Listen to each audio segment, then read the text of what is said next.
I'm Victor Yolu, and today I'm doing my physics explanation over convex, concave, and flat mirrors. Today I'll begin with the description of a convex mirror, and more specifically the anatomy of a convex mirror.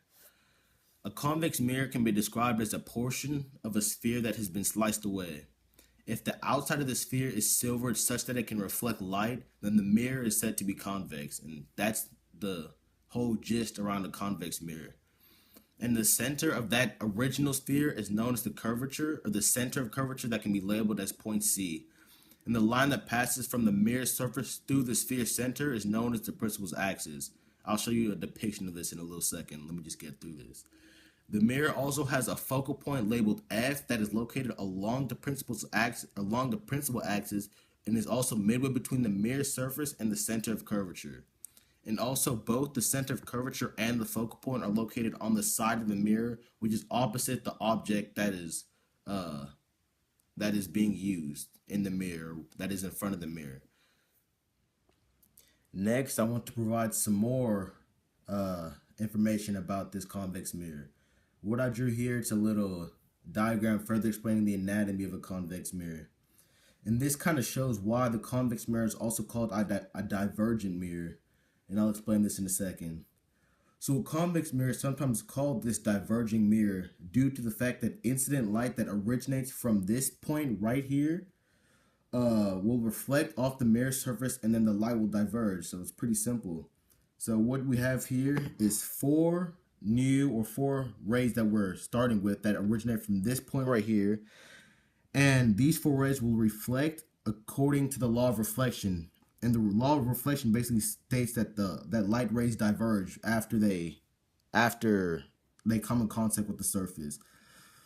So basically, after reflection, these lights will diverge, these light rays will diverge, and then they can't intersect because light rays don't intersect off convex mirrors. And so for this reason, convex mirrors produce images that are found behind the mirror. And so that's why, because these light rays are reflecting this way, that's why we consider the light rays to be behind the mirror. And then here you see the focal point, and then your center of curvature is still there, and then your your principal's axis. Sorry. So there you go. Next, I'll move on to concave mirrors.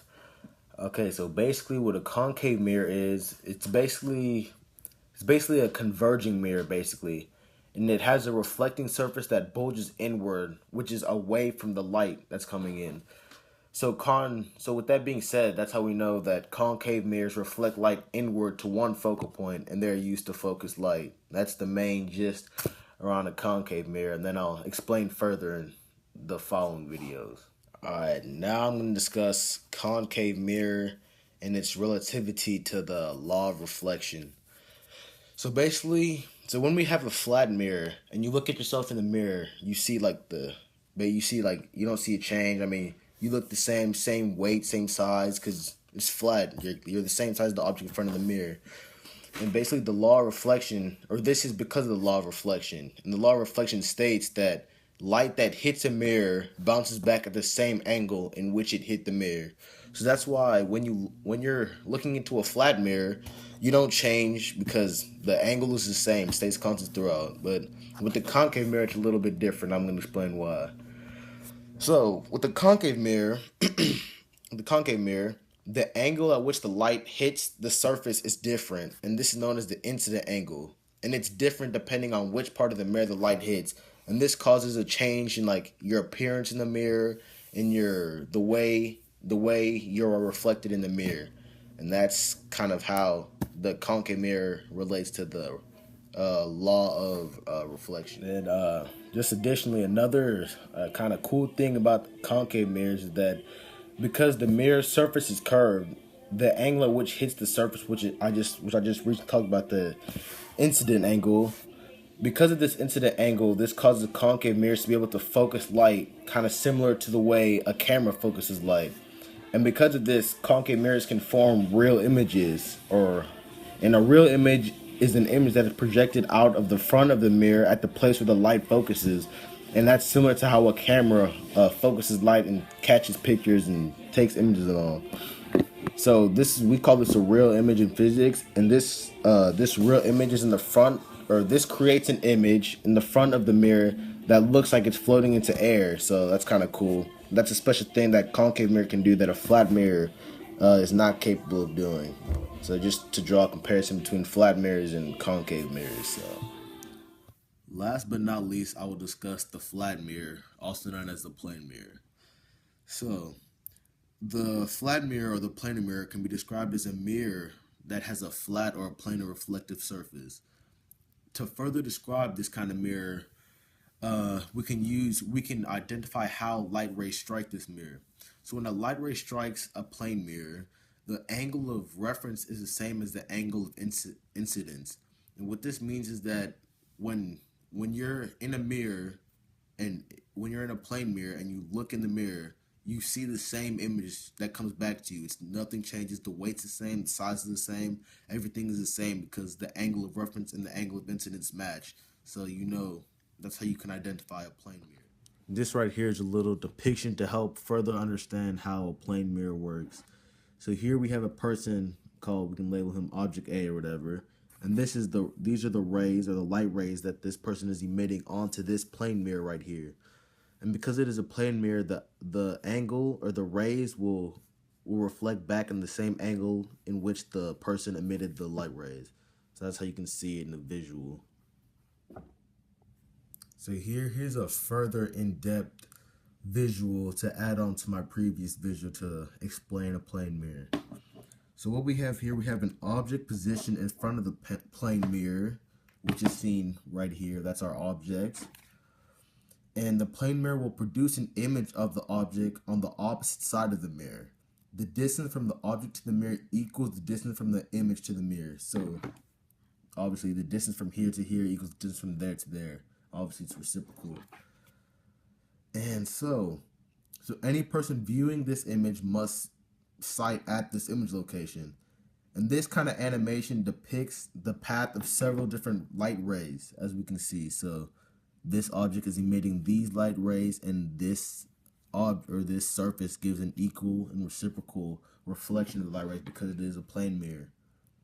And this is true because the angle of reflection equals the angle of incidence. And so the light will reflect to where observers could sight along the line of sight and view this image. So as seen in this animation, the image is the intersection point of all the reflected rays. So that's how we can further view this plane mirror and further understand it with this depiction. So we finished the physicsy part of these mirrors. Now let's move on to how we see these mirrors in our daily lives. This right here is a good example of a flat mirror to start off with. It's just a normal mirror that reflects light reciprocally. There you go. Next, I'll move on to real life uses for a concave mirror. So a concave mirror can be used for many different things. One of the more famous reasons is the use of a reflecting telescope to see further ahead, of course. And then another common reason for using a concave mirror is the magnified image you see girls or women having in their little purse. They have like a little portable mirror to apply makeup or for shaving, stuff like that, things of that nature. And then lastly, concave mirrors are used to form optical cavities, which are important in like laser construction and things of that nature. And also, lastly, we use concave mirrors in the headlights of our cars. So those are a couple basic common uses of concave mirrors. Last but not least, we have the convex mirror. So one of the more common reasons for using a convex mirror is in the passenger side mirror of a car. These are usually the mirrors that say objects in mirror closer than they appear that we see on everyday cars. That's one of the uses for a convex mirror. Another use for hallways and mirrors. These are like safety mirrors that we find in hospitals, schools, and stores and apartment buildings. They're usually like on the ceiling where we can help ourselves to avoid hurting ourselves while making sharp turns. And then lastly, we use convex mirrors in our camera phones to aim the camera and take a good picture. Those are some basic common reasons, real life uses for using a convex mirror. All right, well, that's it for my presentation and my explanation of mirrors. I hope you enjoyed it, and I hope you thought it was good. Thank you. Done.